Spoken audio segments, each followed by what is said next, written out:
Il ne cache donc pas son inquiétude. Jean-Baptiste Leblanc est pompiste indépendant à Poitéron dans les Ardennes. Alors que le gouvernement autorise les distributeurs à vendre à perte, lui ne pourra pas baisser ses prix sans mettre en danger ses 3 salariés.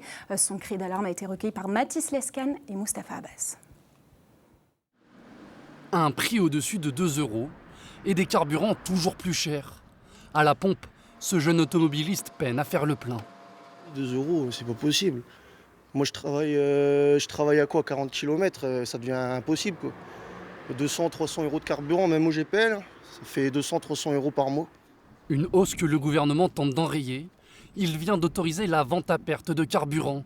Une mesure exceptionnelle, mais cet indépendant ne pourra pas l'appliquer. Non, c'est pas possible. On essaiera de réduire les marges peut-être un petit peu plus si vraiment il y a un gros écart, mais ça va nous faire de la difficulté. Jean-Baptiste Leblanc a repris ce garage il y a un peu plus de 6 ans. Il a déjà dû débourser 18 000 € pour remplacer ses 2 pompes. Si la concurrence venait à vendre à perte, il craint pour l'équilibre de son entreprise.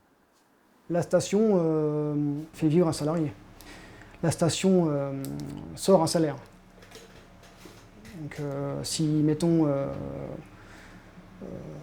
on a vraiment une grosse baisse de fréquentation, on pourra poser des problèmes pour le salaire. Avec les opérations à prix coûtant de la grande distribution ou le plafonnement à 1,99 € le litre chez Total Energy, les clients se font ici plus rares. Une concurrence à bas prix qui risque aussi de peser sur la boutique. Ça complète la rente de la station-service. Vu qu'il y aura moins de passages, il y aura moins de produits vendus de la boutique. Les habitants du village, eux, se montrent solidaires. Évidemment, ailleurs, c'est moins cher, en grande ville, dans les supermarchés, tout ça. Mais c'est plus pratique pour moi et puis ça fait vivre au moins aussi les gens du village. Ils devraient quand même gagner leur vie, ces gens-là. Hein? Tout à fait normal. Hein? L'autorisation de vendre à perte pourrait entrer en vigueur début décembre. Le gouvernement table sur une baisse du prix à la pompe de près de 40 centimes. Un calcul déjà réfuté par les professionnels du secteur.